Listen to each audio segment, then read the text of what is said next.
Life, the Universe and You by Virgil H. Castleberry. Forward. While my past writing has mostly focused on our current society, and methods of creating freedom within it, this work focuses on the maturation of the human species. This requires that we know who we are, where we came from, and have some sort of an idea on where we are going. We learn this by understanding how we are connected to everything else in our existence. This work will not teach you anything that you don't already know.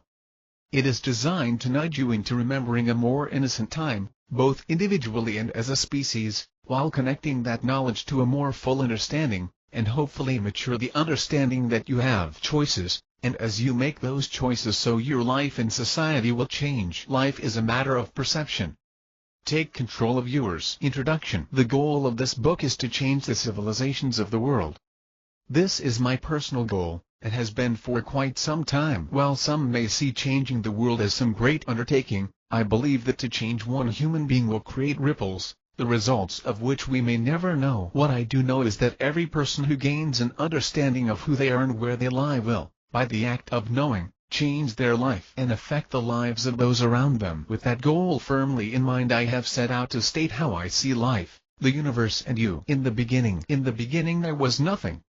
Somewhere, in the matrix of all that is, energy erupted from a 0 point and the universe expanded from that. It really wasn't a big bang, but more like the fertilization of an egg, and in such a manner, and in a short amount of what we deem as time, the universe expanded outward within the underlying matrix. By way of explanation, this underlying matrix, or universal continuum, does not operate by the laws of space, time and energy that our universe provides, by the laws of space, time and energy that our universe provides, as the universe is only a small part of the matrix, and does not encompass all that the matrix is. This universe is structured in a particular way, with a structure that we can only postulate, but may well be superstrings or something even more exotic.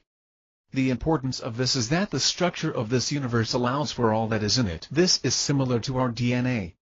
We have certain parts, and are structured in specific ways due to the blueprint provided by our DNA. So it is with the fundamental design of the universe. Our universe is structured with 3 of what I call dimensions, though they are better thought of as interactive continuums. These are space, time and energy. The fundamental continuum is energy, which operates in only one direction, forward, as in decay, and eventual entropy. Time is the next level of the universe, and this continuum operates in 2 directions, that being horizontal, as in thinking about the future, or remembering the past, from a particular point. The third continuum is space, which has 3 motions that we are designed to use, those being horizontally forward and back, horizontally side to side, and vertically up and down. To state this simply, energy appears as a point, time as a line, and space as a box. This is the way this universe works, due to its DNA.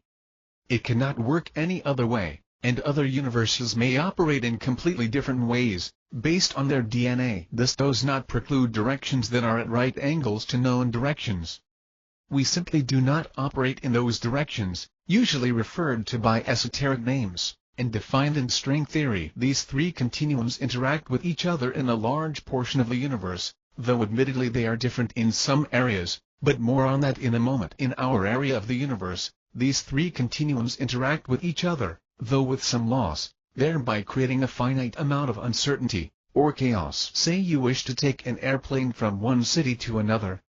You can choose to expend more energy for a shorter time, less energy for a longer time, or you can choose to go a shorter distance thereby using less time and energy. This seems to be so simple as to dance thereby using less time and energy. This seems to be so simple as to make you wonder why the long explanation. The importance here is that this applies across the part of universal wave that we can inhabit, to all things whether too small to find, or so large as to be incomprehensible. Now, why are the interactions between these 3 continuums different in different parts of the universe? And why is this important to us as humans? First, it is important because we must understand that our universe is a complete entity unto itself, and we are a part of that entity, just as fingers are a part of us, and we do not want fingers growing out of our ears, but prefer to have them on our hands. So it is with the universe.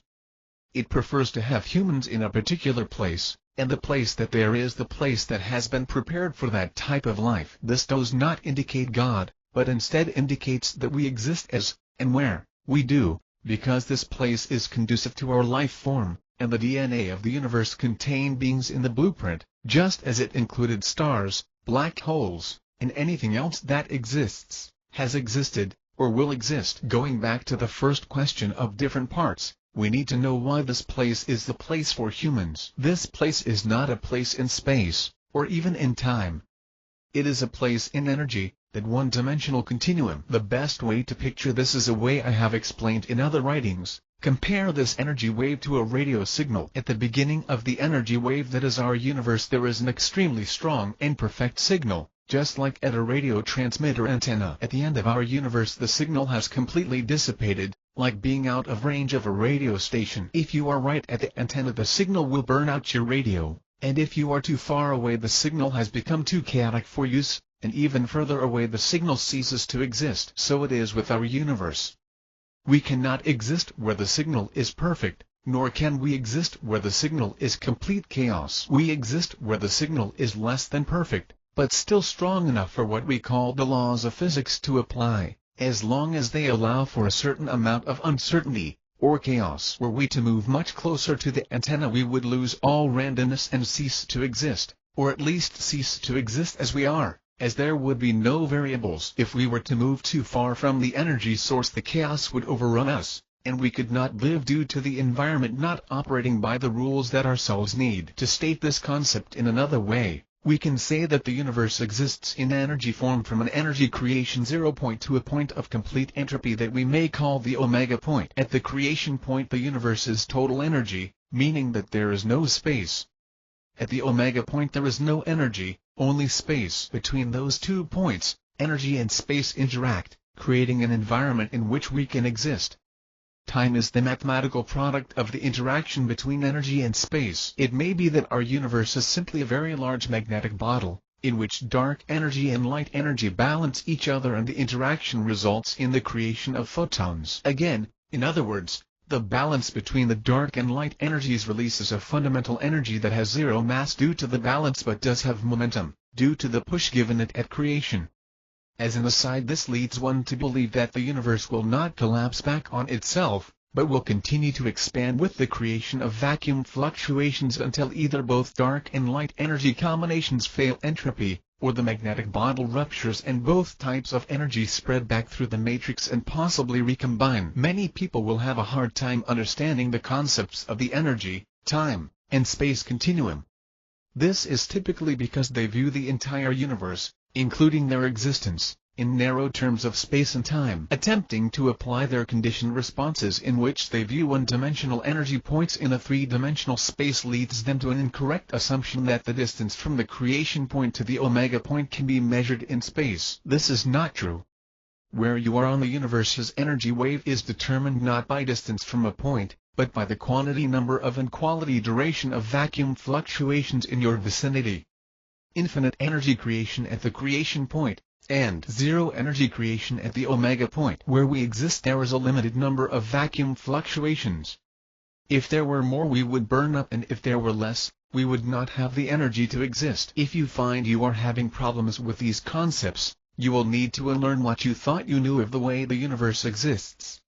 Most of what you were taught in basic schooling is Newtonian physics, which is correct, as far as it goes, but falls far short in explaining anything outside of the center area where we exist, or our point on the wave. While all of this on its own seems to be nothing more than a boring exercise in theory, this is quite important. All that we hope to be and accomplish is based on our understanding of the world around us, and how we fit into it. This will then give us the understanding of ourselves. We are, in fact, a three-part being. You may choose to call the soul, mind, and body, but I prefer to think of these parts of myself the same as I do the universe: energy, life force, emotion, and instinct, time, mind, and thoughts relative to action, and space, body. Our life force, or soul if you prefer, is energy and moves toward entropy. Our minds operate in the realm of time. Everything we think is designed to change the consequences of the past, our present circumstances, or affect our future in some way. Time is the synthesis of energy and space, and can be used by us creative beings to direct our use of energy and space. Our bodies operate in space, moving around and doing different things. A being at the antenna of the universe could only operate in the energy mode, and a being at the chaotic fringe could only operate in the space mode. Only those in the middle can operate in the time mode. Here is what is important to know: everything in the universe operates in the same way, and all things are connected through these three continuums. We occupy a vital place in the universe's structure and being, and we manipulate space, time and energy in ways that affect the smallest particle to the largest mass. We are the intelligent butterflies of the universal butterfly effect. The universe, and everything in it, is alive, and operating on the same principles, and worthy of our respect. From the smallest to the largest, as we just discussed, everything in the universe is connected to everything else, through their shared use of space, time and energy. Now, consider this: an electron is an electron no matter where it is in the universe. The same also applies to more complex combinations. A hydrogen atom is a hydrogen atom, and a human being is a human being, no matter where they are in the universe. Until something happens that separates the parts, a thing remains a thing. Also, as we previously discussed, a human being too close to the source, or antenna, of the universe would lose the randomness that makes us possible, as this is the point of absolute order. Likewise, a human being at the chaotic end of the wave known as our universe would cease to exist in our current form, as what we call the laws of physics would begin to break down, ending in complete randomness, or chaos. Before reading on, make sure that it is clear in your mind that the source and destination of the universe are not located in space or time. You cannot travel to these places, as they are the beginning and end of energy only, and space and time are not a part of the equation. Keeping this in only, and space and time are not a part of the equation. Keeping this in mind, let's move on. We humans have a tendency to accept that things that are smaller than us, up to slightly larger than us, can be compatible with our life form. In other words, we have no problem accepting that a single-celled organism is alive, and we have no problem accepting that an elephant or a whale is alive. What we do have a problem with is anything that is so large, or for that matter so small, that its life cannot be defined on our terms. If a planet-sized being drifted up toward Earth and spoke to us, we would have to accept that it is alive.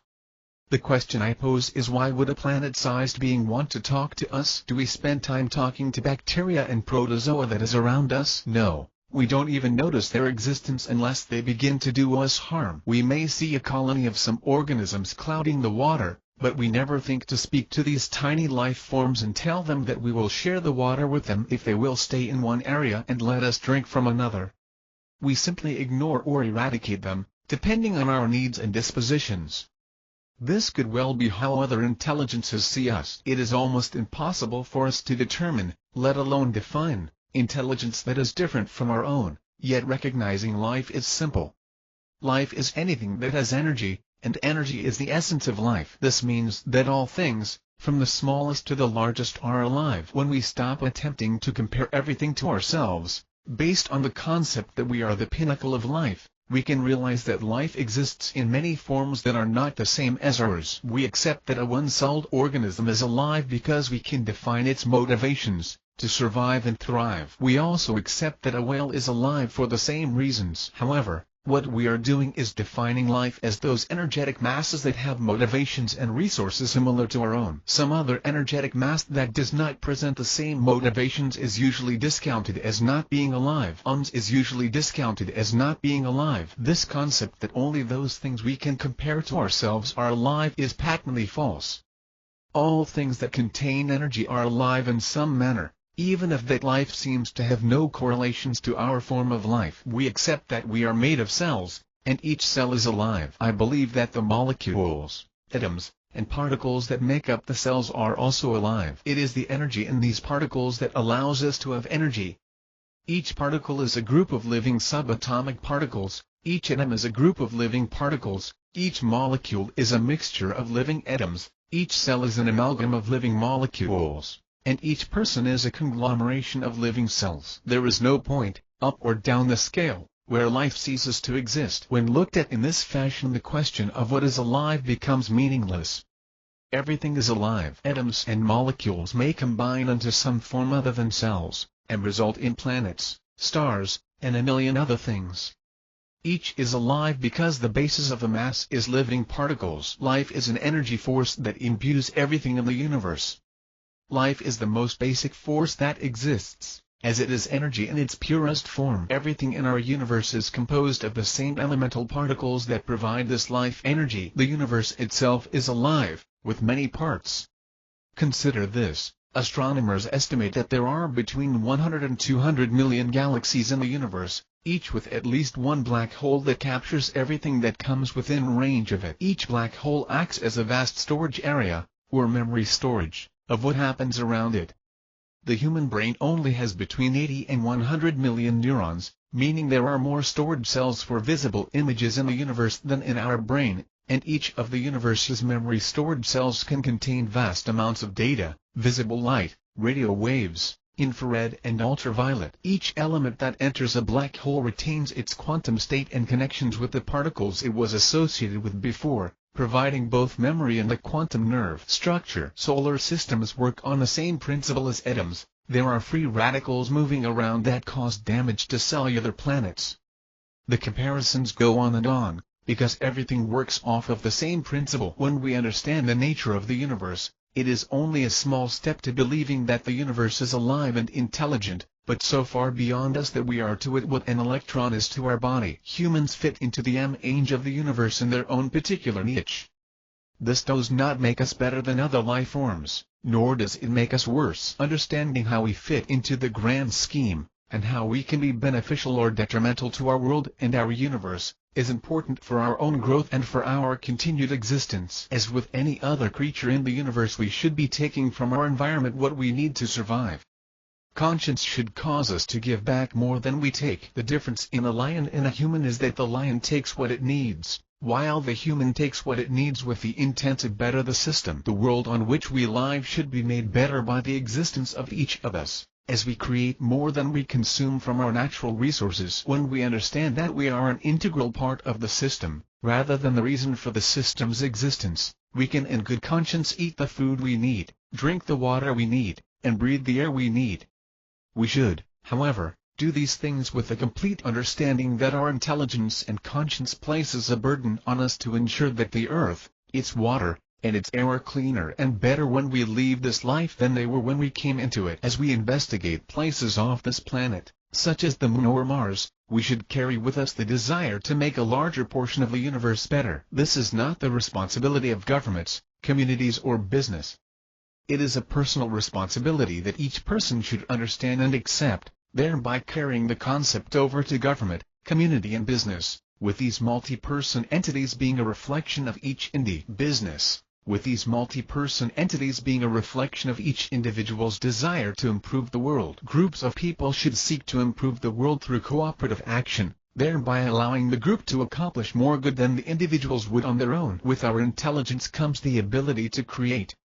It then becomes our responsibility to create things that improve the human race and our environment. Creativity is wasted in showing or maintaining what is, but should instead show and create that which is possible while edifying the individual and the race. Creativity is not limited to art, but includes all that we do that we have not done before. As a creative entity in an environment, the question soon arises of whether we should change ourselves or change our environment. Do we try to eradicate that which is harmful to us, or do we change ourselves to be immune to that which is detrimental? Because all things that contain energy are alive, and all things alive are connected and part of the same universe, it is our responsibility to adapt ourselves to our environment. Genetic changes that we can make to ourselves can ensure that we are better able to withstand the onslaught of viruses and bacteria, better able to tolerate ice ages, and in general less susceptible to injury and death. Barring stupidity. As a part of the vast system, we do have the same rights as others so that we can change our environment for survival.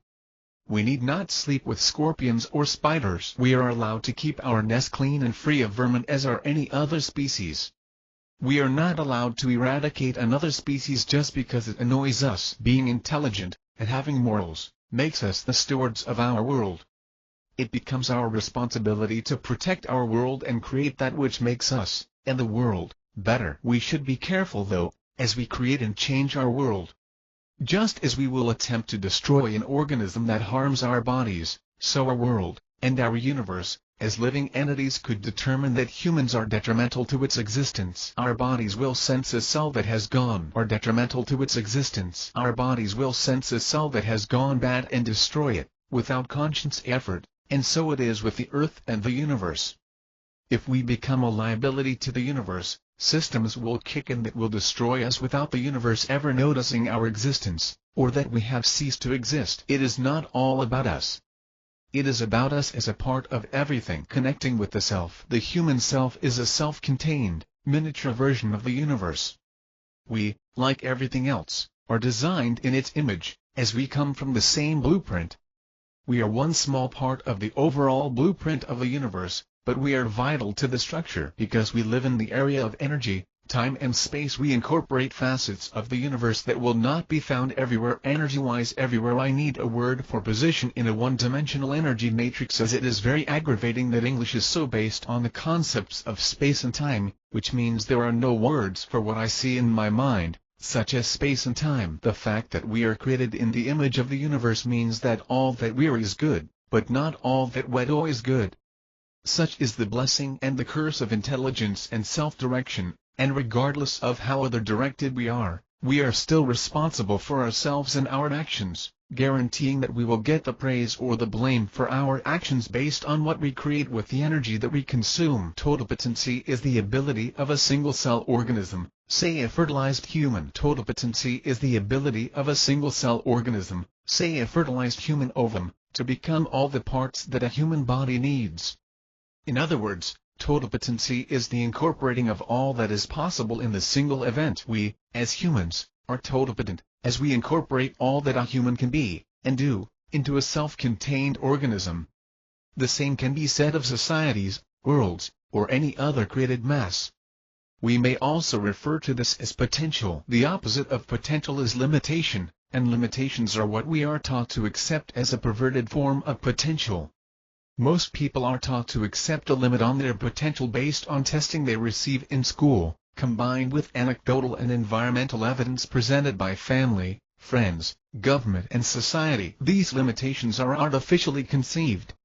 Practically every human alive today has the potential to create, to a greater degree than they accept, that which is beneficial to themselves and the universe. The teaching of limitations is a form of slavery that allows a few humans to harness the energy potential of many other humans, and to use that harnessed energy for their own designs, to become rich, or powerful, or to be respected or feared. Very few individuals understand and accept that what there is good, but what they do can be good or bad. It is not the energy within us that is the problem, but the application of that energy in space and time. Or if they do consider the application, it will be with a limited view of actions within a tiny subset of humanity, and an even smaller subset of the universe. Most humans fall into two categories: those who believe they need to modify their nature, and those who believe anything they do must be correct, due to their nature. Both are incorrect in that the proper application of our energy, or creative ability, is the purpose of all life. While there is nothing wrong with inventing the better mousetrap and reaping the financial rewards for the effort of inventing something that makes everyone's life better, and then spending those rewards on things that you want, such as your home, automobile, motorcycle, or pleasure boat, what point is there in continuing to stockpile millions of dollars simply for the sake of being rich? Once a person has what they set out to achieve for the sake of being rich, once a person has what they set out to achieve, such as their home and leisure items, why not turn a large part of the income back to those who have made you rich? When others work for you, they are exchanging their life energy for the paycheck you write to them.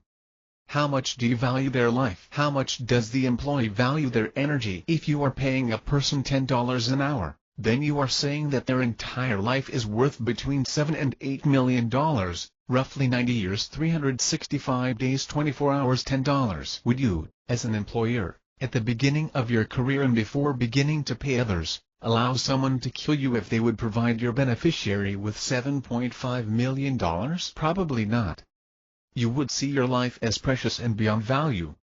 You would say that you have the potential to be worth much more, and you would be correct. Herein lies part of the problem. Most people value themselves more than others, never realizing that everyone is a part of the same system, and all energy is valuable. It is not the energy of the lazy, the inept or the ne'er-do-well that lacks in value. It is what they create with their energy that lacks value. This, however, does not excuse the lazy, inept or ne'er-do-well of their actions. All life contains universal energy, but that does not mean we should let a bacterial growth destroy our body. The bacterial growth's creation, like the ne'er-do-well's actions, is inimical to the host, and must be corrected or eradicated, if we cannot evolve the host to brush aside the results of the inimical actions. Realizing that the universe is energy, and we are a part of the universe, and our life force is the energy of the universe, just like all other events, we must know ourselves and how we fit into the universe. Let us go back to the concept that what we are is good. There is no such thing as bad energy, only misapplied energy. This means that the potential of every human, along with the potential of every other thing in the universe, is to create that which edifies all of existence. In other words, everything that contains energy has the potential to make the universe a better place. Human beings are always creating something. Even asleep we create electricity, an electromagnetic field, brain waves, waste products, carbon dioxide at one end and methane at the other. Awake we create even more, moods and emotions, actions and effects in others, along with what we term work or hobbies. Everything we do creates something. Most humans separate these creations into categories, byproducts of living, work, hobbies, leisure, and then apply labels, such as good, bad, fun, drudgery and more, and determine the energy that should be spent on each category. The advanced human does not separate these items, but sees their entire life as a continual process of converting energy, raw and stored, to another form through the creative process. When we create something that is bad, it is almost always because we do not understand ourselves well enough to determine what our creative process will result in. Once we realize that what we are is in fact good, and that we have the choice over how we use our energy, we can then ask the questions that reveal who we are. What should I create? How will I create it? Why will I create it? These questions will bring about a deeper knowledge of how we have accepted the limitations on our potential, thereby allowing us to free ourselves from those limitations. While many people worry about how we squander natural resources, such as petroleum and wood, they waste the energy of their lives by creating the banal, the obscene, the useless, and the harmful. As every action we take, even the choice to not act, uses energy and creates something. Should we not pay close attention to what it is we are converting our energy into? Should we not be concerned with what we are creating? Should we not seek to live at our full potential? Accept no limitations on your potential, and always seek to create that which improves yourself, the world and the universe. Which improves yourself, the world and the universe. Asking for what we really want. Most people have the horrible habit of asking for what they don't want. Sickness, financial problems, stress, pain and a host of other things that if they were presented with a shopping list of wants, would refuse to purchase those items. I certainly spent most of my life asking to fail. How does this happen? To understand this, you must first understand that you are a creative entity. It is the very nature of humans to create, and you will create something, even by choosing not to create. What you create is determined by where and how you focus your thoughts. This is not some mystical formula, but simple physics, that we will dig into in a little bit. This predilection to create that which is harmful, or lacks harmony, is so well established in our current societies that even many advanced humans will readily accept that if you believe you will fail in an undertaking you will be guaranteed to fail, yet cannot accept that believing you will be successful will lead to success. The bastardized formula for success then becomes avoid believing in failure, while accepting that only hard work will bring success. The truth is that through your creative process you stack the deck for or against yourself by the expenditure of energy. Just as professing failure will lead to setbacks, and possible failure, so professing your success will lead to fortuitous circumstances and a higher probability of success. When a person expends physical energy to succeed, but expends mental energy imagining failure, they work against themselves. When a person expends both mental and physical energy in pursuit of their goal, all of their energy is focused on success. Being a three-part being,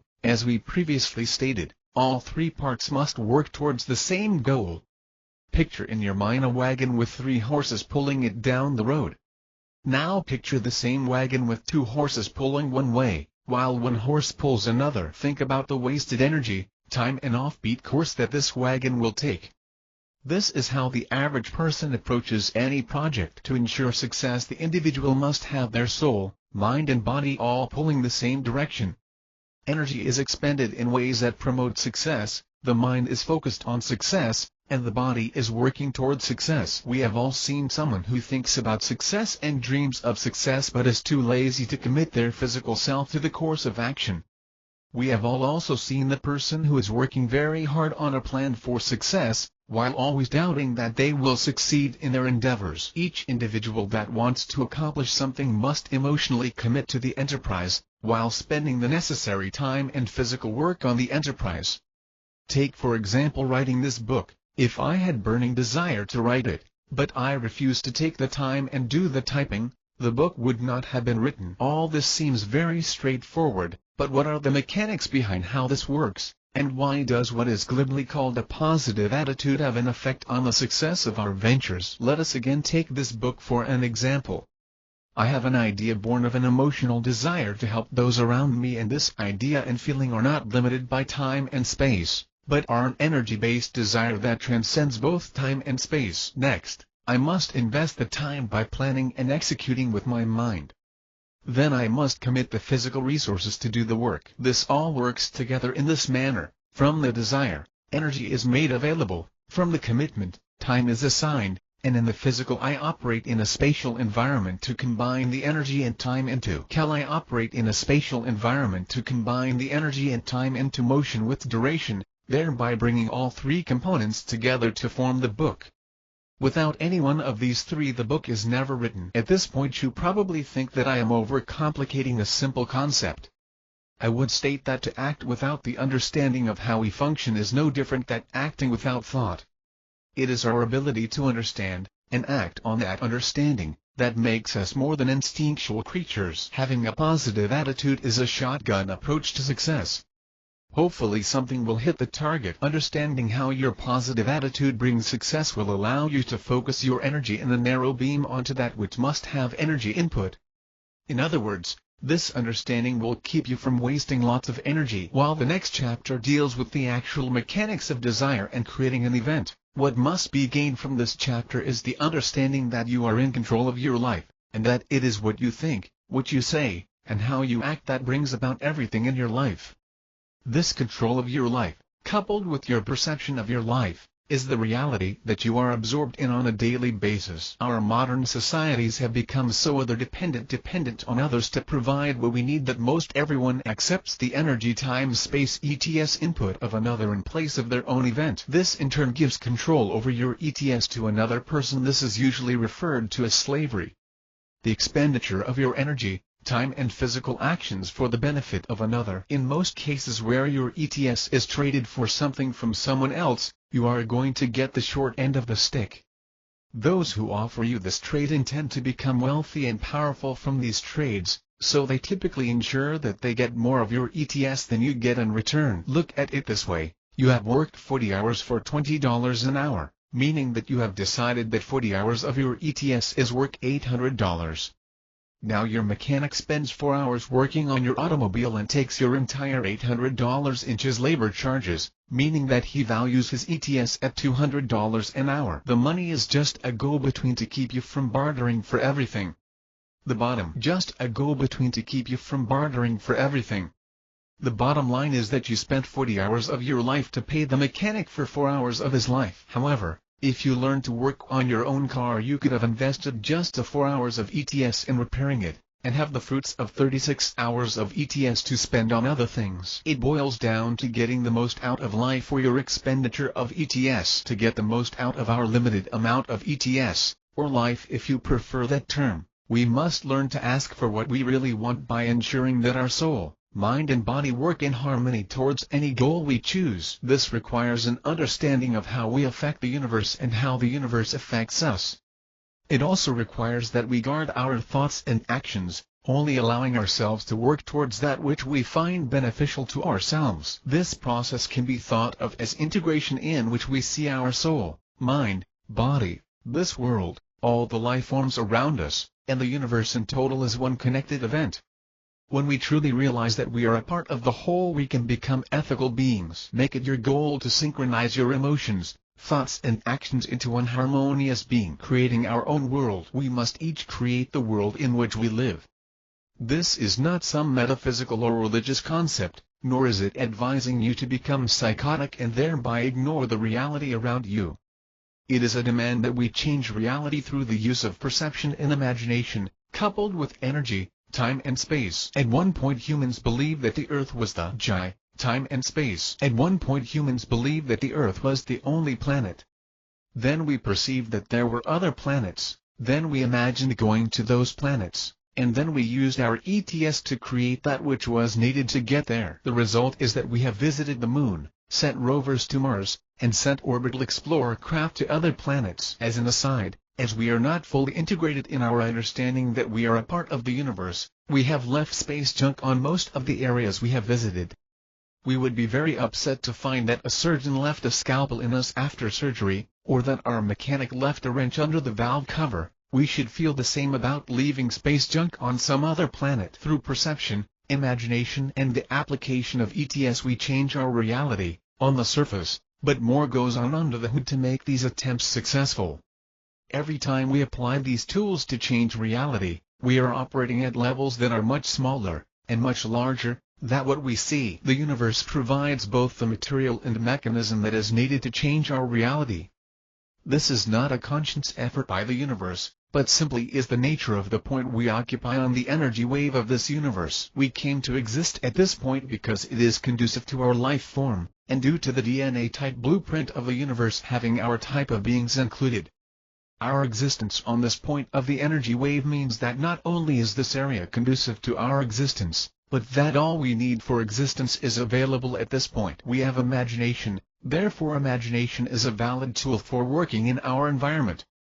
We have perception, therefore perception is a necessary part of us and has a purpose.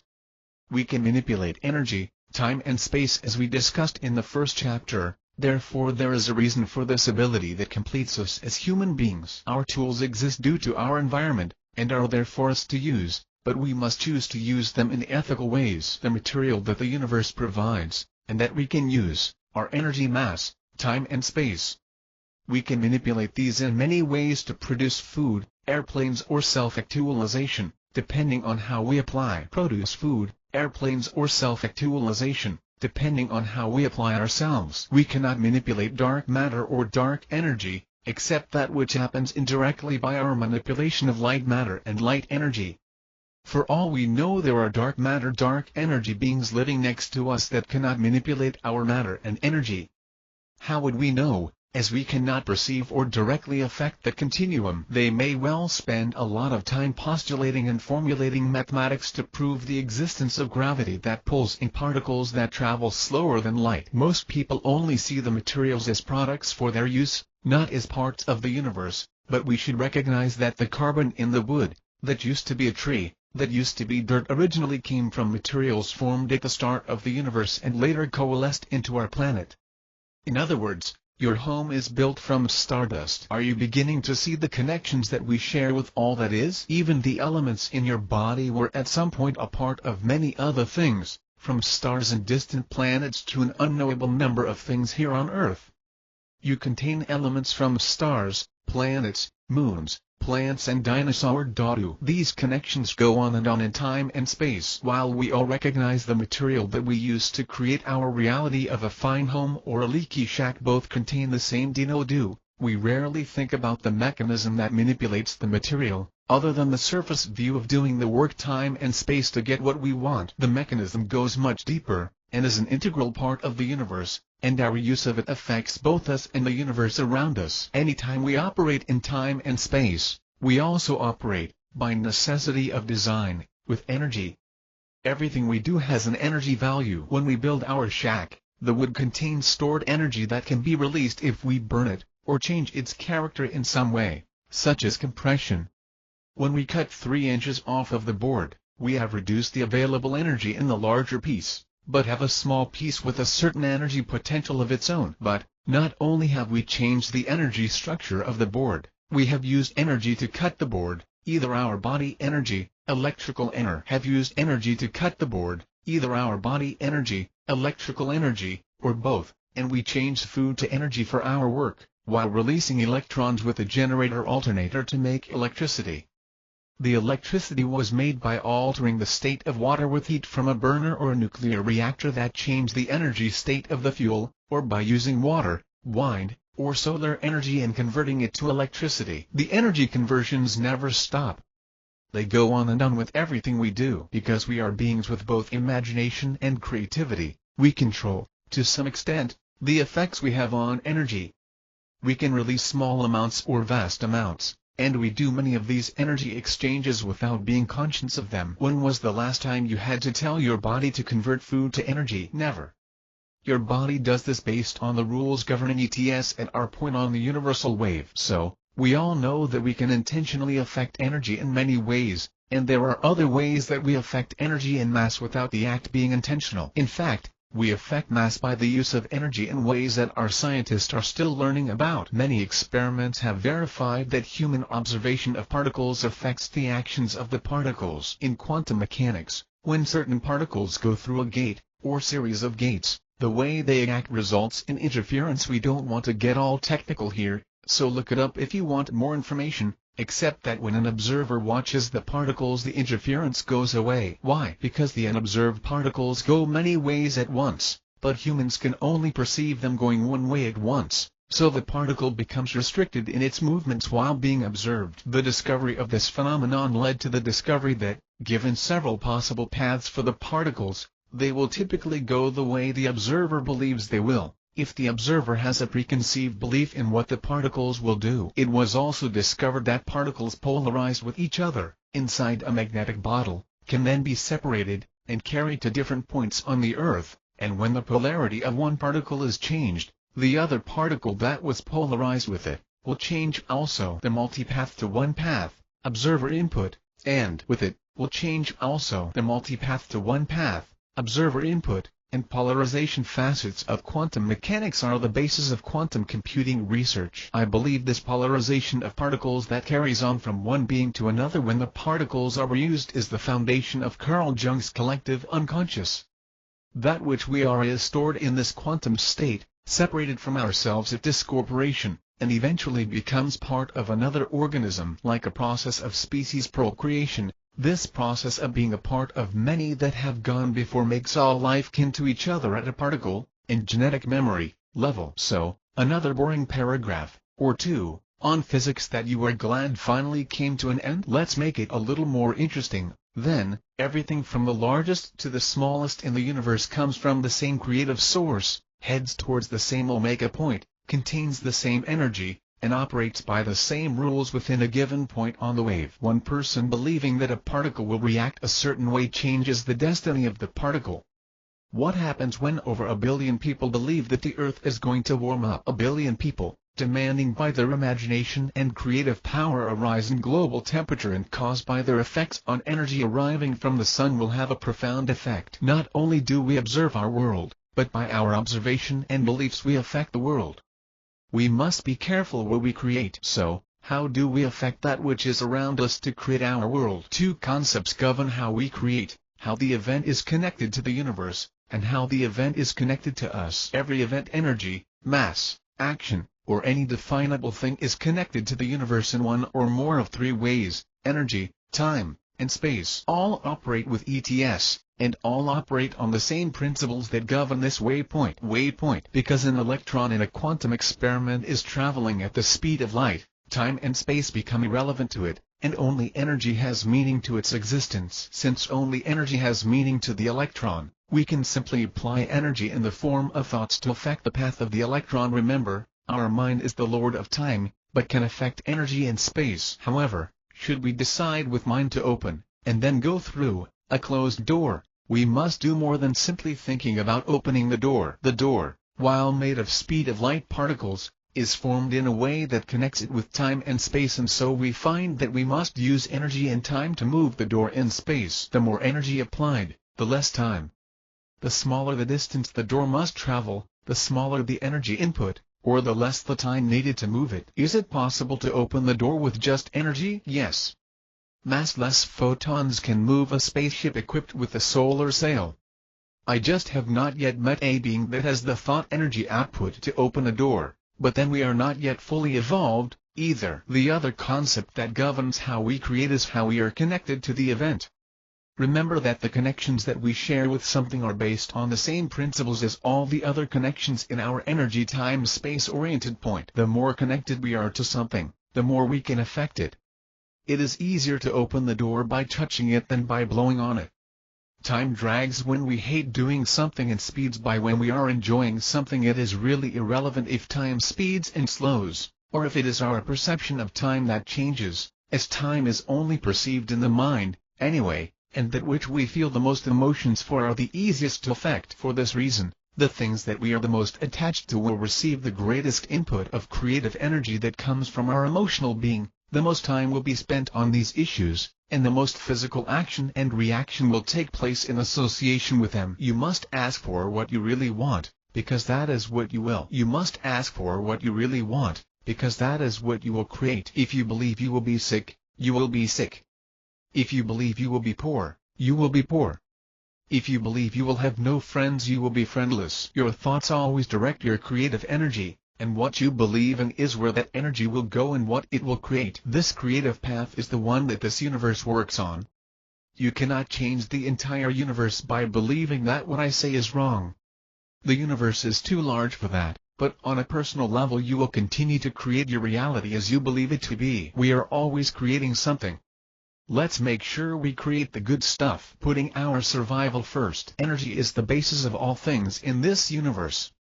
Matter is simply energy in a stored state. Postulated cold matter would simply be entropic energy in a stored state, and time is the methodology that energy space manipulators use as an interface between the two. Realizing this, we then also realize that we must have energy to survive. Energy is required to fuel our energy being, fuel our mind to imagine and create in a time frame, and fuel our physical body in space so that it can accomplish that which we wish to create. Humans operate as a closed subsystem within a larger system that has the same rules at this point on the wave. For this reason a human must have an energy input to accomplish that which it imagines and creates. Our internal batteries run down fairly quickly when not recharged. Additionally, a being living at the creation point would have unlimited energy without conversion, and a creation point would have unlimited energy without conversion, and a being at the omega point would have no energy, and would have much trouble converting chaotic energy states. For all beings that live in the area of the universe where time acts as the catalyst for energy and space, energy input is necessary. How we get that energy becomes the question. I don't want to digress into proper eating in this writing. Let us simply say that there are clean energy sources that provide positive creativity in the energy being and clean energy sources that provide low levels of harmful byproducts for the physical being. Water is necessary for oxidation of consumed matter within the human body. Clean water will do this most efficiently, while tainted water will result in nasty byproducts that the body must then expend energy to clean up and heal itself from. The two types of energy that are needed for survival are emotional energy being and physical space being. Dirty emotional energy reduces the ability to imagine and create within the mind, while dirty physical energy reduces the ability to act on the creative desire. Dirty energy at both levels make it impossible for the human to function in any way that enhances their environment, or leaves the universe better than they found it. The constant output of negative emotional energy from many in the world, coupled with the polluting of resources needed for physical energy, has led us to a place where our imagination and creativity is stunted. Our racial memory is storing these conditions and passing it on, helping to make a crappy situation the norm for future generations. To survive we need to receive, and give out, healthy formatted energy. Again, think of this in radio or television terms. We can receive on multiple channels at once, but can only transmit on one channel at a time, so to speak. We take in energy and convert it to a broadcast signal, as does everyone else. If you are in a group of people you are receiving energy that is formatted as love, hate, anger, jealousy, happiness, joy, fear, and combinations of all emotions. You can tune in on a particular frequency and receive more of that broadcast, thereby resonating with that format. In turn, you can tune your transmitter to broadcast whatever you format. In turn, you can tune your transmitter to broadcast whatever you choose. These are time-oriented manipulations of energy affecting the physical aspects of the waypoint that you presently occupy. When we reduce these things to basics, it becomes easy to see what is going on in our lives. All life has the right to attempt to survive, even at the expense of other life. The competition for energy is fundamental at this point on the universal wave, due to the time catalyst that allows energy and space to interact. It is, also, possible to share energy, rather than take it. Sharing energy can be more profitable than taking energy, as there is less energy expenditure on the recipient's part, and the quality of the energy tends to be on a more positive frequency. While energy is abundant in the universe, energy that is useful for a particular need must be transformed from one state to another. If I unplug my laptop and remove the battery, then take it and sit it in the sun so that abundant energy falls upon it, it will refuse to boot up, as it requires the sun's energy to be converted into an energy type that the laptop can use. The same applies to us as humans. Everything that we see, hear, touch, taste, consume, or feel both physically and emotionally transfers some energy to us, while taking some energy from us. This giving and taking of energy from all around us forms a symbiotic relationship between us and all that we come into contact with. We get much of the energy we need through physical consumption and the emotional broadcasts of others.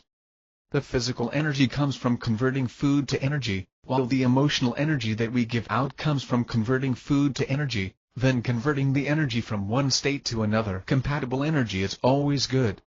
There is no bad energy, just energy that requires more input energy than output to convert. On the emotional side, we can receive anger and choose to use that energy and be angry, or use our own energy reserves to convert the anger to compassion, which we send back to the angry transmitter. On the physical side, we can take in energy in the form of mass that converts cleanly to usable energy, or we can take in mass that uses more energy to convert than we get from it, or leaves huge amounts of byproducts that require energy to clean up. Some people convert one type of energy more efficiently than others do.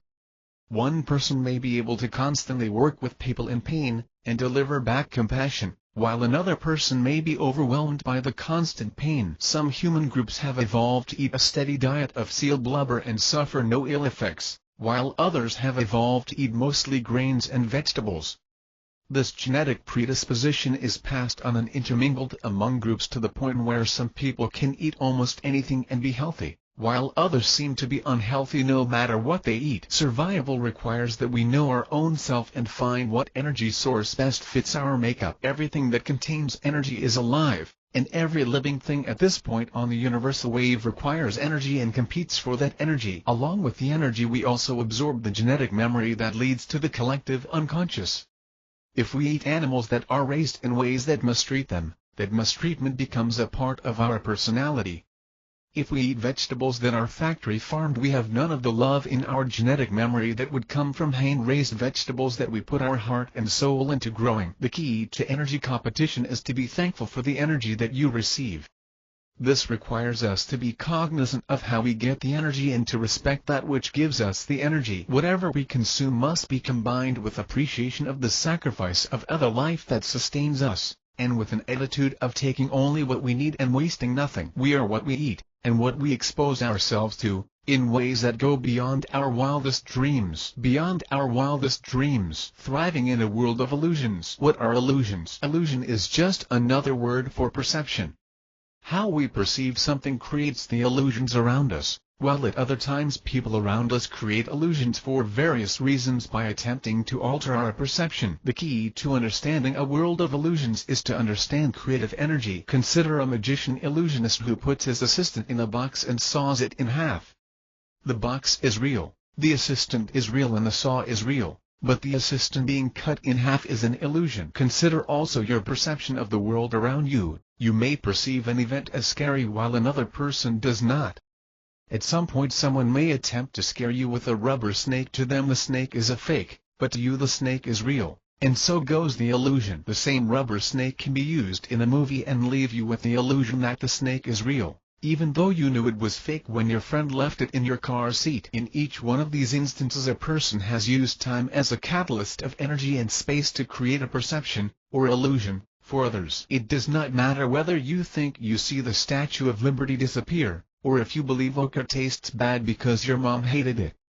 Your belief in the event chooses creative energy to bring into your life an illusion that you accept as reality. The key here is that accepted illusion is reality for a creative being. When we speak of reality in general, we speak of those things that a person cannot change on their own, or those perceptions that are generally held. This makes it difficult to determine what reality truly is. What one sees as the reality of life may be seen as another as an opportunity. A person may seize a situation as reality today, but, years later and confronted with the same situation, may see the situation as a perception. Confronted with the same situation, may see the situation as a perception, and change what was once considered to be reality. Reality is based on perception, and perception is defined by attitude, creative energy and experience, spatial activity, manipulated with the concept of time. What then is real? To answer this, we must go back to our concept of ETS. Where we live on the universe's wave, energy and space are both present and, due to their interaction, time becomes a constant. It is not possible for space-using entities, such as ourselves, to use energy at this waypoint without involving space, and with the involvement of space, comes time. Even our thoughts and emotions, which on their own are just energy, must dwell under the jurisdiction of time and space, due to being constrained in a spatial body. Should we ever find a way to free our thoughts from the physical constraints, and maintain energy cohesion, time and space would become meaningless to us. Since we must occupy the ETS structure of this waypoint, then that which attempts to deny energy, time, or space is unreal, or as psychologists say, magical thinking. To maintain balance, is required by the nature of our universe, then that which is real must be defined as those events that adhere to the ETS balance. To apply this in a normally used manner, let us look at memories. Our minds are capable of reviewing an event that we perceive as having happened many years ago. To our mind, how long ago the event took place is meaningless, as we are operating in the energy portion of our being. We are, however, also using a spatial part of our brain to do this, so there must be some trade-off for balance, which is achieved by energy dissipation, resulting in some events being lost and others becoming partially, or incorrectly, remembered. This is due entirely to the fact that we cannot move the brain back to the ETS state that it occupied during the event, due to entropy not allowing us to revisit the exact ETS point a second time. In other words, our memories prove that for the energy portion of us time. Does not exist. Events all happen simultaneously in the energy spectrum, and it is only the introduction of space to the equation that gives us the sense of time for events. If we follow this to its conclusion, we can state that our minds can time travel, as time is irrelevant to the energy being, but time travel, as in science fiction books, where the body travels forward or back in time, is impossible due to the constraints of this waypoint. Time only exists as the product of energy and space. To negate time would be to negate space, which in turn leaves your body out of the time travel and brings you back to simply traveling as energy. Physical time travel, then, is not a part of reality, and is magical thinking. Because of the way our universe works at this point on the wave, the conversion of energy to mass, or mass to energy, requires some additional energy input, thereby eventually diminishing the return. This in turn results in most illusionary events being the displacement of mass by energy input, rather than the conversion of energy to mass. This is the basis of faith, regardless of what your faith is in. Needing money to pay a bill, and believing the money will be there, does not create the money from your thought energy, but rather affects events, thereby displacing mass in a manner that is beneficial to you. Illusions do not change the underlying structure of the universe, nor are they magical. The illusions we create are the use of our creative ability, within the laws of the universe, to affect events, usually mass around us. The question is not whether we can create a better in our view situation for ourselves, but if and where we will focus our creative ability. All humans have this ability, but few use it for more than the most basic issues. Each of us is walking around with a field of creative energy surrounding us and impacting all that we come into contact with. This energy is in the form of thoughts, emotional attitudes, and physical actions. With this we manipulate the illusionary events of this world. The tendency of most people is to break this manipulation into various categories, such as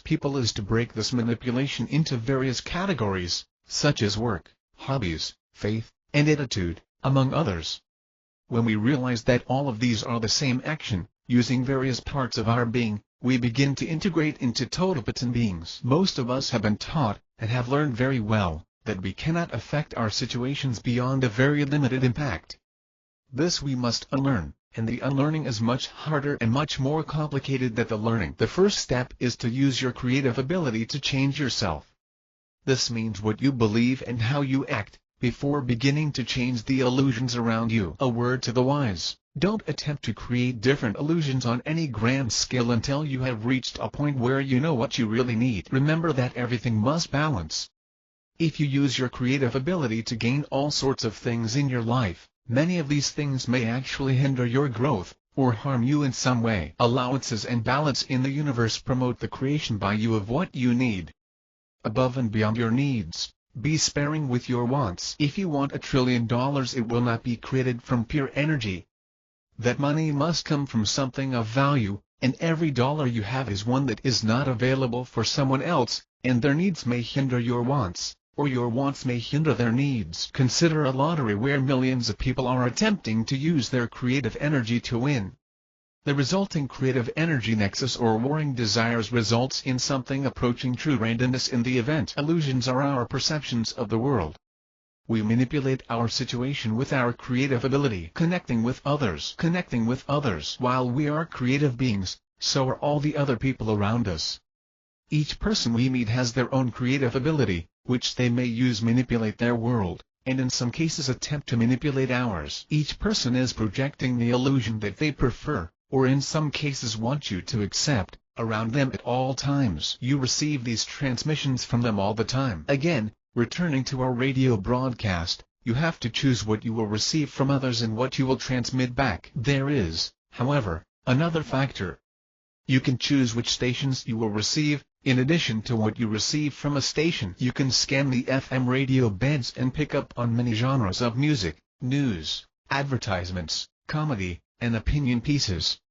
If you want to listen to classical music, you will tune to a classical music station, and tune out the other stations. You may also only tune into a particular station when there is a program that you like. So it is with us as creative beings. As each of us transmits our signal, we choose what we will transmit.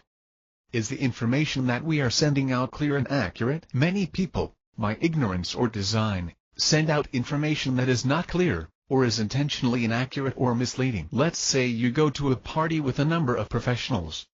You may, upon meeting someone else, attempt to find common ground based on how you identify the other person. You are introduced to a physician, so you attempt to discuss medical issues. You meet an attorney, so you attempt to discuss law and legal issues. Did it occur to you, though, that the physician and the attorney are at the party to do something other than work with medical issues and legal issues? They could have stayed at work to do that. When we do this, we are sending out a confusing signal. We are attempting to be what we think the other person will be interested in, instead of simply being ourselves. Most people attempt to connect with as many people as possible by finding, or manufacturing, common interests. This then leads to faulty connections, full of static and impure signals. Would we not be better off to simply be ourselves, and wait for those who like the transmission to tune in to us? We may have fewer connections, but those connections will be pure, distortion-free, and based on honest communications. In fact, many of the problems that we have in our lives are due to this impure transmission. Most of this can be summed up by saying that people attempt to impress other people, potential employers, potential employees, dates, acquaintances, and on and on. In every situation, people attempt to impress others, even if they must lie to do so. Most people tell others what they believe that person wants to hear, rather than the truth. Then they wonder why they are stressed in the new job, relationship, or whatever it is that they are participating in with these people. We have all been there. We have formed a relationship with someone, only to discover later that they are not what we thought they were. If we are following the advice given by the previous chapters, we are connecting with the self, asking for what we really want, creating our own world, putting our survival first, and thriving in a world of illusions. With those pieces in place, it becomes easy to honestly connect with others as you know yourself. Ask for what you really want from yourself and others, create your own reality, look to your own survival, and are thriving in this world. When we are fulfilling the precepts of those chapters, we are not looking for just any connection, at any price, but for priceless connections with those we can highly value. The benefit to this way of life is that we attract those who are compatible with us, whose energy is similar, into our lives, just as others who are showing their true self will attract us. When this happens, we spend our time and energy on quality relationships that will continue to grow by creating resonance, rather than wasting time on relationships that are doomed to force us to expend excess energy constantly modulating our to force us to expend excess energy constantly modulating our signal. Not only does this conserve our energy, and allow us to get the most in return for energy expenditure, this method of living creates an environment where we are living harmoniously with our world, and, ultimately, our universe. No energy is ever lost and particles retain some memory of how they were used. How much energy charged as lies, anger, hatred, and strife will this world take before it treats us as a poison-producing parasite that it will be well rid of? The fact that we are an integral part of the universe will not save us if we produce too much evil. My hand is an integral part of me, and quite useful, but should it become gangrenous, it would be better to remove it than have it poison the entire body. As each of us learns to radiate a pure signal, we can attract others who do the same, and we can attract those who are tired of life the way it is, and are ready to learn to live a pure life. As this group grows, it has the ability to change the world. Be yourself, pure and without guile. This will attract to you those who are compatible. Building on our connections. Once we have formed pure connections with others, we can begin to share our energy. The energy from multiple people raises the energy levels by orders of magnitude.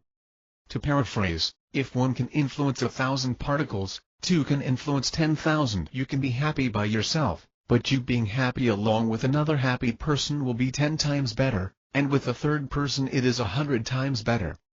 Just remember that if you include a negative energy transmitter in the group, that person will reduce the happiness by an order of magnitude. This is why a happy person paired with an unhappy person will not long remain happy. The sharing of energy by orders of magnitude will affect creativity. A group of pure people coming together will create purity in art or science. A group of liars will create disharmony, chaos, bad art, and failed prognostications. If a person constantly gives out impure energy, how can they expect to get back pureness? The purer what you send out, the purer you will get back, and the purer the people that are attracted to you. The opposite is also true. When we take the ambiguity out of this and look at it as energy, it becomes easy to see how we connect with others. Because we are creative beings, we will create something. Some people may create ugliness and chaos, while others may create beauty and harmony. We choose the event we will create by how we format or modulate our energy, and by how many others of the same format we combine with. Not only are we creative, we are communal, so that we are drawn to like energy sources. We desire to come together to create something greater than the parts. Once we have formed these proper connections, we can create in a manner that edifies our energy being. We will both learn and improve, so that we are, first, more together than separate, and second, we each become more, thereby contributing more. It is in this manner that true communities are formed. We have a built-in mechanism for determining the purity of the signals that we transmit and receive. Contentment, also called happiness. Discontented people are those sending out trashy signals, and usually getting back the same. In some cases there are people who constantly draw energy from others and will usually take anything they can get to fill the void left in them where they feel they are not supposed to transmit. We have all met the needy people who just cannot get enough emotional input from others, and will attempt to suck energy from you rather than just receive what is sent out.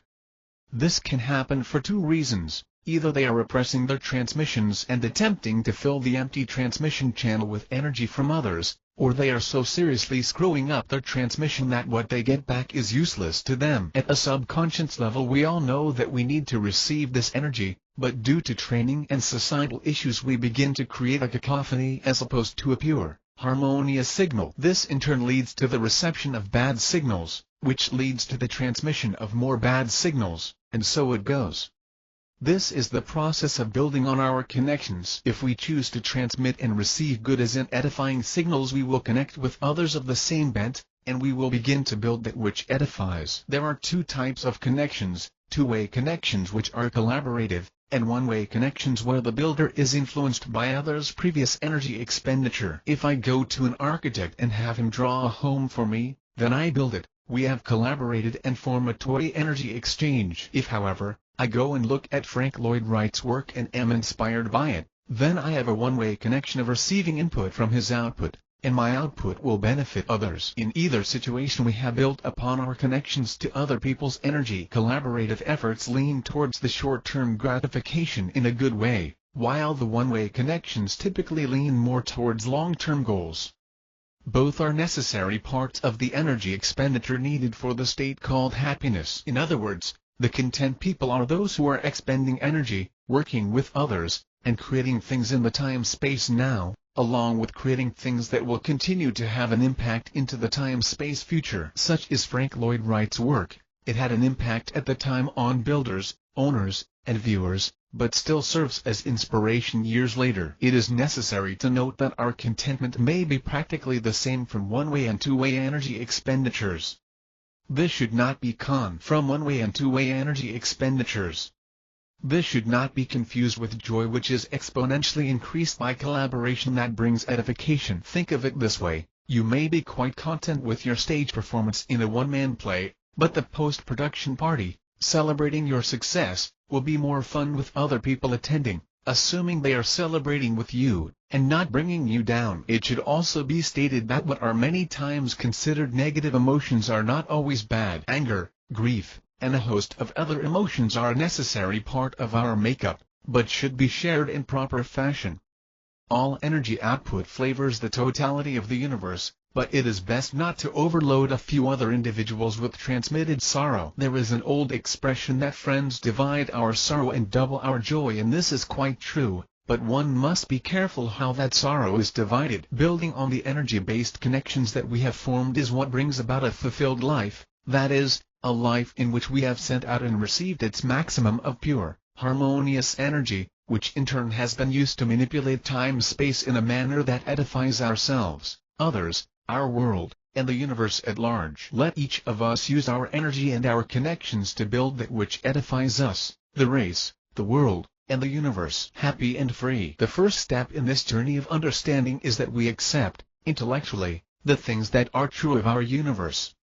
Once we accept, and begin to act in accordance with this understanding, we will move to a point where our entire being is in tune with everything around us. This point is where our entire being is in tune with everything around us. This point is a life-changing experience, as we will no longer have to think about how to act, but will act in a manner that is natural for existence. A human who has reached this point acts in a manner that shows their awareness of, and respect for, everything around them. What this will do more than anything else is bring an awareness of the long-term impacts of our actions. We will still invent and create, but rather than create for the immediate need, we will look at what consequences our actions will have through time and space. As we reach this state, doubt and fear are replaced with surety and joy in our lives and our actions. We know who we are, we understand what we are doing, and we accept responsibility for our creativity. There is nothing in our lives that we do not create or allow others to create for us. This is true for all those who can read and understand my words. From your conception until your ability to understand how you control your life, others are responsible for what is created for you. After that you are on your own. Some of the things that we are left with from this pre-understanding time may cripple us in some manner, physically, mentally, or emotionally. This is no reason to allow ourselves to be less than our best. One of the first things that you must accept beyond any doubt is that you are an energy being that only possesses a body for the purpose of occupying space. Time is only necessary for interfacing with space. Your body is designed to operate in specific ways, and you must give it food, water, exercise, and the other things that it needs to perform what your energy being desires. It is necessary to remember that we live at a point on the universal wave where a certain amount of chaos, or uncertainty, is natural. This means that there will be physical and emotional issues that, due to the influence of chaos, will result in defects, emotional, mental, and physical. We cannot completely nullify the effects of chaos. There will be those who die young of disease or accident. This is a trade-off of sorts. Chaos causes things to be less than perfect, in our opinions, but allows for our creativity. Without the chaos we would lack our type of creativity for our creativity. Without the chaos we would lack our type of creativity. We can, however, reduce our chances for unpleasant events by ensuring that we accept no additional unharmonious signals, and only chaos brings imperfection. Once this is fully accepted, you may ask yourself why you, as an energy being, accept that which is unnecessary for you, in the form of physical attachments. What you will discover is that normally it is the promotion of the physical self over the emotional self that results in these issues. You desire to be warm and dry, so you have a home. If your home keeps you warm or cool and dry, provides privacy, a place to cook and eat, and provides a secure environment, along with a place to practice your work or hobbies, what more do you need? Why would you accept mountains of debt for a home that is more than what you need? Once your energy being is the center of your existence, the trappings of physical existence begin to mean less and less. To be happy is to be content, and one is certainly not content when constantly chasing the next thing to possess. While most people look for fulfillment in the things that they own, it is better to look for fulfillment in your energy being, and then only own those things that enhance that fulfillment. The content person makes or buys that which is necessary for doing the job at hand. The discontent person buys many things believing that the contentment is in the thing, rather than in him herself. When one is content, one is also free. Free from the desire for the next thing, free from going into debt for what they cannot afford, free of habits and addictions. None of these things that trap the body affect the energy being in any way. If the energy being is in control, rather than the appetites of the body, one is free to choose rather than be a puppet. The content person cannot be lured into the trap of the energy poacher, be they salesmen, advertisers, or priests. Where we focus our creative energy is where we end up. If we put the desire for a larger, more ostentatious home at the top of our list, then our constant thoughts on the home will bring discord into our lives, until such constant thoughts on the home will bring discord into our lives, until such time as we achieve that goal, and then only to find it an empty gesture that does not fulfill. If we allow our energy being to lead us, we will eat that which provides our bodies with proper energy, rather than what simply tastes good. This will lead us to a place where our bodies are healthier and more capable of performing that which brings to fruition our desires. The happy and free human is the one who understands that they are an energy being currently occupying space, and that they are much, much more than the physical part. The happy and free human being understands that they create for themselves, and accepts the responsibility of their creations. The happy and free human being does not want others to create for them, but is willing to create for those who need help. What does all of this mean for us? Other than those items brought about by chaos, we control what is created in our lives, and to some extent we even control the chaotic events, if in no greater way than limiting their impact. If you constantly believe that you are sick, you will create sickness in yourself. If you were born with muscular dystrophy, you may have to live with it, but your quality of life will be dependent on how you choose to deal with your disease. If you focus your thoughts and feelings on how bad off you are, you will create a life where you are miserable, while focusing your creative energy on the good in your life will bring more of the good, and result in a happy life. The more in tune we become with the energy being, and with all that is around us, the easier it will be to that which we need, and the better our understanding of what we really need and how its creation will affect the world and other people. The conditions that we live under are the reality that we create for ourselves, through creative energy processes and the acceptance of the illusions created by others who wish to gain power from us. The happy and free person accepts nothing that they do not create from us. The happy and free person accepts nothing that they do not create for themselves, and then they only create what they truly need. Accept that you are an energy being occupying time and space, and you will begin to create that which you need, and you will achieve contentment. Mysticism explained. While most mystical experiences can be written off as the work of charlatans, there exists a small body of experience that cannot be explained in a normal, physical manner.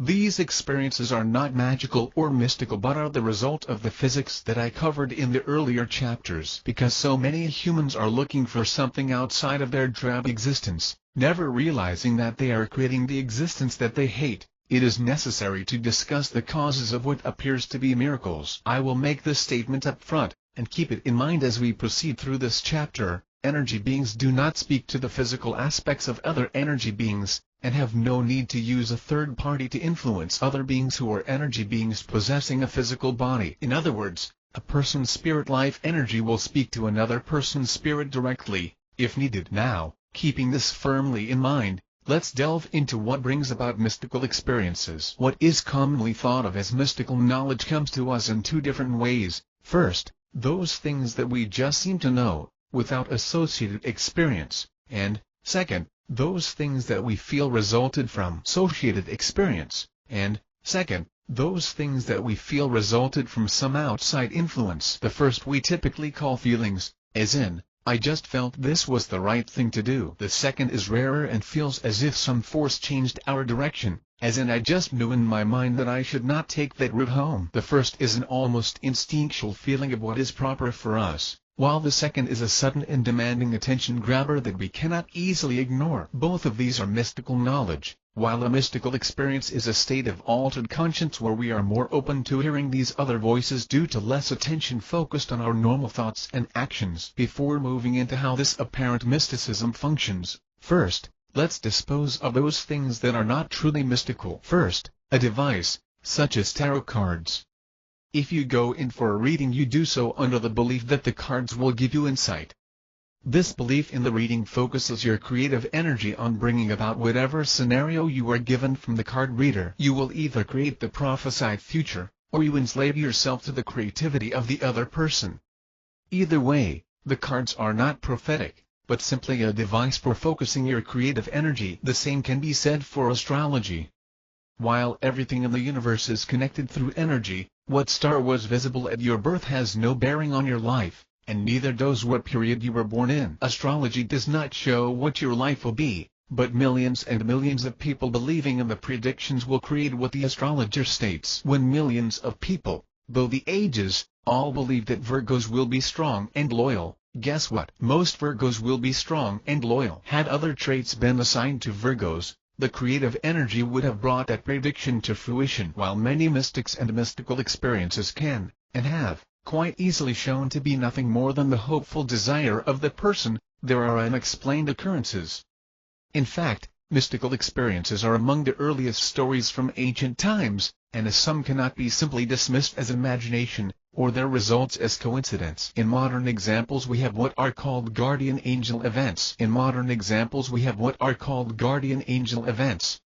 Events where a person feels a great need to do something, and this action results in unexpected benefits or the avoidance of catastrophe. Someone on the road suddenly feels an urge to pull into a place, only to avoid an accident.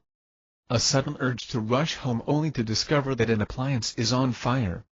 These incidents seem to have more to them than coincidence, and in our universe of energy this is quite possible. We are, at the most basic level, an energy being that has a physical body for the purpose of interacting in space. Most people act as if the physical body is the primary part, and the life energy in them is just the flame that keeps them warm, and one day the flame goes out. I view the energy being as the primary person in the physical body as a method of extending our creativity to another realm. This means that the energy being is the real me. I also understand that the energy that is me has been polarized by other events that it was a part of, and is now being formatted as the event I know as me. This overriding of the energy matrix with each use leads to fragments of information from before, and continuous information in the now. Similar to deleting a file from your computer's hard drive and storing more information, fragments of the deleted file still exist along with the new file, and the fragments contain information that can be extracted. Because we are energy beings, and because energy is formatted by use, this gives us two methods of gaining knowledge and insight that are outside the space realm. Unfortunately, most people ignore all input that does not come through the physical senses. The methods by which we gain these types of insight are simple. The first is the collective unconscious previously mentioned. This is the fragmented files that are left over from the polarization of energy within every living thing. This polarization acts as data storage that allows us to draw on all the past experiences of every living thing that has contained the energy particles that make up our physical and energy self. The collective unconscious brings not only knowledge, but empathy for all. Collective unconscious brings not only knowledge, but empathy for all living things. The second form of insight is energy being to energy being communications. Maybe, in today's parlance, this would be EB to EB. We see this happen on a regular basis as our mood affects others around us, just as others' moods affect us. EB to EB is simply the mechanism of that which takes place naturally. This type of communications is the passing of formatted data between energy beings. It is not mind reading, as mind requires time, and time is not in the equation for energy to energy events. Since time and space have no relevance, communication is instantaneous on the purely energy level. We all have the capability to share in this manner, like twins that are always aware of the other's state. With twins, the tuning is almost perfect due to matched energy generation. These types of communications are not sensed with the physical senses, and the more a person strains to hear the communication, the less they will hear. These types of communications happen without conscious effort. In fact, the physical senses will be more apt to enter communications. This is why most flashes of inspiration happen not while we think about the problem, but when we stop focusing on it. We do have the ability to open ourselves more fully as a receiver of these energy communications. In our day-to-day lives, the more open and honest we are, the better we receive from these two sources. Such practices as meditation, where one learns to focus inward, thereby reducing the attention paid to the physical body, will allow for more reception from energy sources. It is all up to us. The choice to accept that there are energy being communications, and the desire to receive them more fully, will set you on the path to greater insight and understanding. Allow your energy being to be an equal partner in your life, and accept that all energy around you contains knowledge and insight that is there. That all energy around you contains knowledge and insight that is there for you to use. Building a better society. Most, if not all, of our various societies' ills can be traced to the attitude that we are only physical beings, and that our actions have either no, or no immediate, consequences. Religions and philosophies come and try to fill this gap, but in the long run do no more than add to the issue, as is apparent by the mess we have on this world. Let us imagine, for a moment, a society based on the previous chapters of this book. The society would be filled with people who are openly accepting information from the collective unconscious and from all life forms around them. These people would, through these connections, empathize with all life.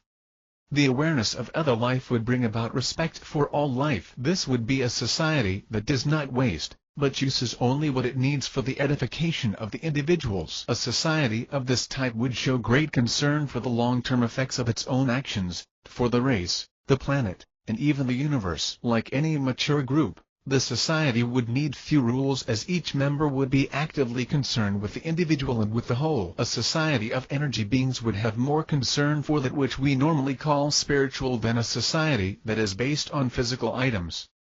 Consumerism would become a thing of the past. The rape and plunder of the planet would cease, and when we visited new worlds we would take the ability to be one with the world with us, rather than destroying all that we find. We can create the society by learning for ourselves, and teaching our children, that we are energy beings, connected to each other and the entire universe. That our physical bodies are only a part of what we are. That we do not stand alone, but stand as an integral part of a living universe. That as creative beings we are here to create that which edifies our race, our world, and the universe at large. A true understanding of life, the universe, and ourselves will lead to the perfect society. Moving into the future, we are a race of tool makers, using our creativity to attempt to enhance our lives by our inventions. Unfortunately, as we have listened less and less to the energy being that is a part of us, we have had to compensate by building ever more powerful tools to help us understand the world around us. This is destined for failure, as the tools that supply our physical senses can only speak to our physical understanding. The more time and effort we put into understanding the physical world through tools, the less in touch we are with our energy being, and the energy that is the basis for all that exists in our universe. The physical body, and the tools associated with it, should be relegated to a status of secondary importance. That part of us that is our life energy should be the foremost part, kept pure, supported, and listened to the greatest extent. While this may sound like religion, or mysticism, it is not. Religion and mysticism only approach the issue in the manner that an analogy approaches the truth. Religion and mysticism claim that we have some ethereal part that floats around invisibly, and has certain traits. While the traits may coincide with the reality of what we are, our life force is not ethereal. It is the same energy that powers everything in this universe. We are miniature worlds and stars, creating reality around us, with the ability to edify the universe. As we, as a race, move into the future, we should attempt to be total-potent humans, using tools to enhance our creative ability, and the universe, not detract from it. Think of tools as an artist's paintbrushes. The creativity is there and the painting can be made regardless of the tools, but the painting enhanced by the brush tool is an order of magnitude above that which is finger-painted. So it is with everything in our life. If the tool makes us lazy, then we don't need the tool, or at the very least the tool is being used in an improper way. A key to this is the knowledge of what is proper. Again, this is an area where religion has failed us. Religions create rules. True knowledge defines the parameters of life in an empathetic system. A critical concept is that religions exist due to self-defined sin. One must define their sin before defining their method of salvation. In the real universe, no one needs salvation, only instruction leading to beneficial creation. The point in life is not a reward after our body dies, but to create the most rewarding life while in physical form. In the universe there is no sin, except that which is not self-defined. There is that which is advantageous to the being, and to other beings, and that which is not of benefit to the being, or other beings. In this way we can define a guideline: do unto others as they would have you do unto them, except that which makes you personally uncomfortable. Do unto yourself as you please. While this statement may be confusing, you will find that as you shed the desire to approach all of life from the physical aspect, and begin to approach life as an energy being, in a way similar to what I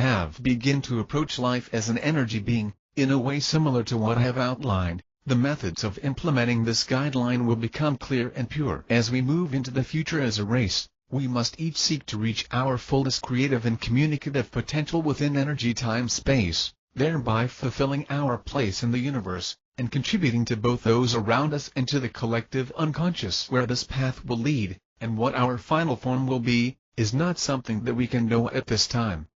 It may be that at some point we will leave behind our need for a physical body to manipulate energy and space, and will do so through only an energy-creative process that affects space, or possibly without the use of space, creating only in energy. I do believe one thing: the energy that is us is cohesive, and while we may eventually shed some, or even most, once our physical life has ended, we will still be aware of what happens in the energy dimension and how it affects the physical. One thing that concerns me, and I have not yet formulated an answer to, is where our energy ends up. I suspect that if we polarize our energy for creativity, our energy can rejoin the universe's creation point, while those who polarize their energy for destructive purposes may be drawn towards the universe's omega point. But I don't know. Yet the universe is yours. Create. Afterward, there are many things in the universe that we do not understand. I would like to believe that one day we will, but it may be that our destiny is to fulfill a particular function without ever understanding it all. The fact that we have curiosity, and the ability to learn and create tools to satisfy that curiosity, may mean that there is no limit to what we can understand over the long run. One thing that I ponder is the balance of energy output and intake. There is phenomenon in the universe that seem to warp the fabric of space, such as black holes and massive stars. I wonder if there is an equivalence between the energy consumed by black holes and the energy exuded by these massive stars, and if so, is it possible that energy going into a black hole is warped to the point that it comes out as dark energy, only to have dark energy warped into light energy by massive stars? If this is so, it fits with the balance of energy, why we don't see anything coming from black holes, and why space seems distorted around certain events. This would allow me to postulate that the universe is cyclic. That the creation point and the omega point are in fact the same, like opposite sides of a one-dimensional coin, or a very large point, a point so large that normal mathematics breaks down in describing it. While visualizing constructing my home inside a tesseract is fun, and attempting to define the universe as some kind of super-hyperboloid, a very large point connected to a hyperboloid by way of a something like a Mobius strip usually results in a headache and no clear picture. I cannot help but wonder. Concepts such as infinity cannot be described in spatial terms, as it does not relate, but with practice one can see with their mind, ignoring the physical restrictions, and the concept of infinity is perfectly acceptable to an energy being on a one-dimensional wave. In fact, visualizing infinity was my first step on this path to learning that we are an energy being that is not confined to spatial dynamics. I can offer you little, and in some cases no, proof that what I say in this I can offer you little, and in some cases no, proof that what I say in this book is correct. I only have my ability to see and extrapolate. I suspect that there are many ways to define the same event, just as there are many ways to describe the life of a person. I would encourage you to look at everything around you in the context of the totality and determine if my description of the event we call life makes sense to you. Never accept what someone says about the meaning of life, the universe, and you without understanding it for yourself. Be your own guide and hero. Set a goal of understanding, apply your creative energy, and work towards the result. You will not be disappointed. However, be forewarned, the farther you go down this path of understanding, the less you will be able to relate to those who only recognize time-space. I hope to meet each of you at the universe's creation point.